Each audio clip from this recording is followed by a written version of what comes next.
Hey, Steve, why don't you come up? We share. We haven't gotten your testimony on film this late. Good. Good evening.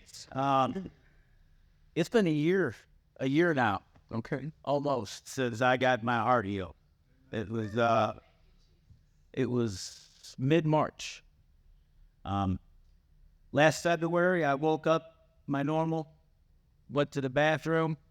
Next thing I know, my daughter was trying to pull me off the floor. I just rocked right in between the toilet and the sink and put my head through the drywall. I was basically wasn't breathing. She finally was able to get me up. Paramedics came. I went to the hospital for 4 days and came home with a vest that has a built-in defibrillator. A month went by, walked down the steps, which they told me not to do, but the next thing I know, here it is, my daughter is looking over me again. Your vest went off. I said, no, it didn't. She goes, you're on the floor. She goes, I already called the paramedic. So I back to the hospital again. And then it was that next week I had surgery. They put in a defibrillator and a pacemaker. That was on a Thursday afternoon. And then on that Monday, Chuck brought me here to this healing clinic.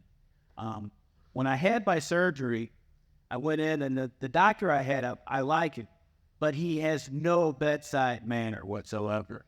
He's just real direct. And that's probably why I liked him. But he basically comes in and tells me, Mr. Williamson, your heart's only pumping at 10%. And I said, that doesn't sound good. He said, it's not. He said, if we give you the anesthesia, it's going to cut your heart rate by 10%. Do the math. And I said, so? He goes, well, you're going to be wide awake, but don't worry, I'll be talking to you through the whole surgery. So I was on the table for about 6 hours, and they put the defibrillator in, and didn't really think too much after that. And so I went back for 3 months. They had me come back, and they did a bunch of tests. I was asking the kid that did the test, hey, what did the test say? What? And he goes, man, I can't tell you, because if the doctor reads it different, I get in a lot of trouble. And he looked at my paperwork, and he said, I'm just telling you it's a lot better than when you started. I said, well, thanks a lot. So more time went by. Then in August, I went back to see the head cardiologist and went through the whole spiel, and it was the best doctor appointment I ever had, because I got to watch the chief cardiologist stuck. He had his book with all the information and everything, and he's telling me, man, he goes, this is unbelievable. Do you realize your heart was only pumping at 10%? And he goes, and in 3 months, you're up to 40%. He goes, this is unheard of. This is unheard of, going from 10% to 40% in 3 months. He goes, I'm telling you, Mr. Williamson, this medicine I have you on is a miracle worker. And I said, which one? He said, Entresto. I said, Doc, you gave me a free sample. And I said, after 2 weeks, I said, I couldn't afford it. It was over $1,000 a month for 2 pills a day.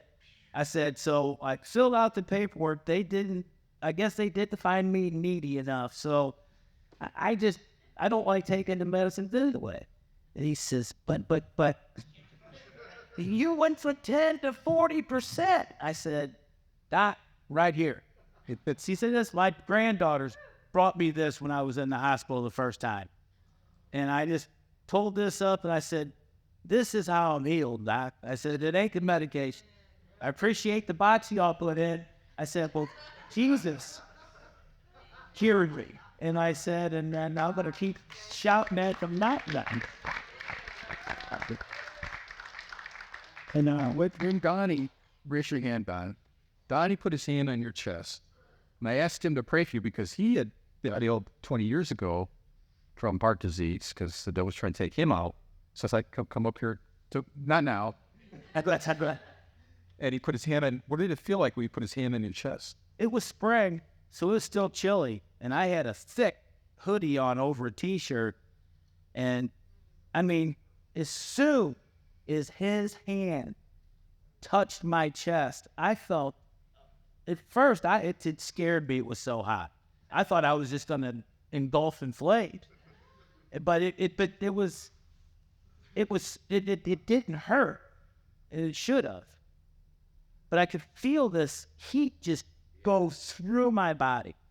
And it's like I could feel the healing taking place as it was happening.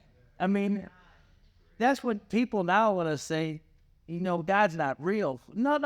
How can you don't tell me that? You're going to get an argument. You're not going to change my mind. I felt it. It is. He's alive.